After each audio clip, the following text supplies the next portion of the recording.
Hey guys, how we doing? We are out here in Brewerton today, obviously, from what you're looking at right here. This is Brewerton Speedway right now, and actually for this time of the year, it actually looks pretty good, to be honest with you. It's almost like we could almost race today, but of course, people aren't ready yet, and I'm sure it's a little wetter underneath than what it looks like from this angle. But the reason we stopped here today, I figured I'd share a little story, one of a memory that I have from Brewerton Speedway.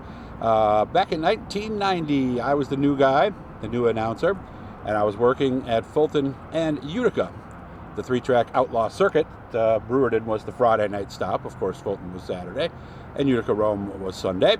And I did not work here yet in 1990. I worked for the other two tracks, so during the week, I was Mr. Baseball, the voice of the Auburn Astros doing baseball.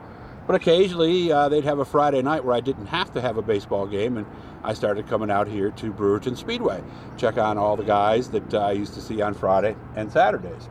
And there was one particular night, and remember, I was new at this, and up until I got started in dirt racing. We used to go to Watkins Glen for GTP weekend and vintage weekend, and we used to go down to Englishtown to watch NHRA drag racing. Of course, I followed NASCAR, but had no knowledge of dirt whatsoever.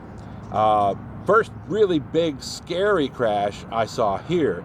I told you about my opening night that Steve Hulsizer flipped a brand new stock car on the backstretch, but he jumped right out, and it didn't seem like that big of a deal at the time.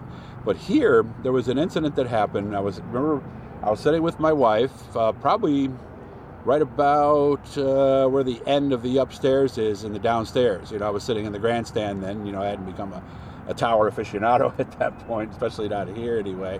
And modifieds were here, and of course that's back when no bolt kits. The modifieds were true modifieds on the outlaw circuit. They did not have a rule about heads or cranks or anything like that. Basically, the rule was that they puffed you at the end of the night, and if you were 358 cubic inches, you were legal, and that's pretty much how the rules were. They had a little bit bigger bodies, a little bigger bodies, a lot more what's the word I'm looking for?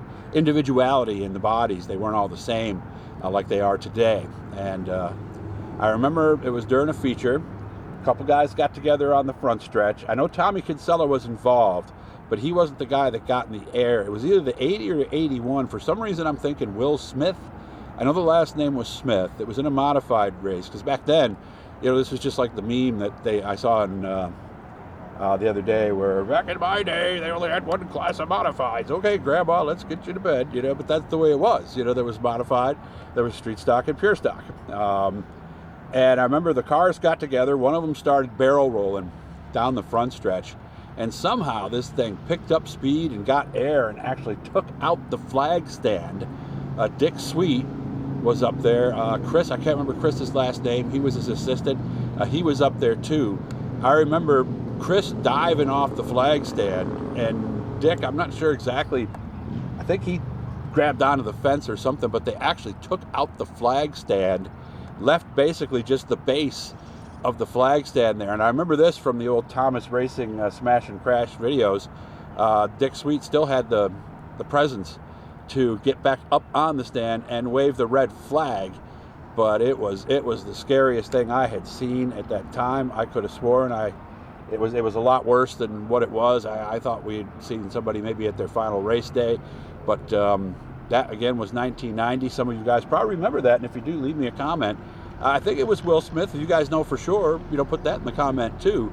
But I was driving by, and I was kind of thinking about my early days in racing and this place here, and that was one of the first ones that popped into my mind, was that particular crash back in 1990. Of course, I remember seeing the videos of Brett Belden flipping a modified down towards turn number 1 and going over at least a dozen times, if I remember correctly. Brett, if you know, or somebody knows, let me know. But again, I hope you checked out the video with Jeremy. We'll be back tomorrow with some other stuff. Not sure exactly what just yet, but we'll definitely have more stuff up for you. Again, make sure to subscribe, turn on the notifications. If you want to help us out, paypal.me/Doug Elkins Racing.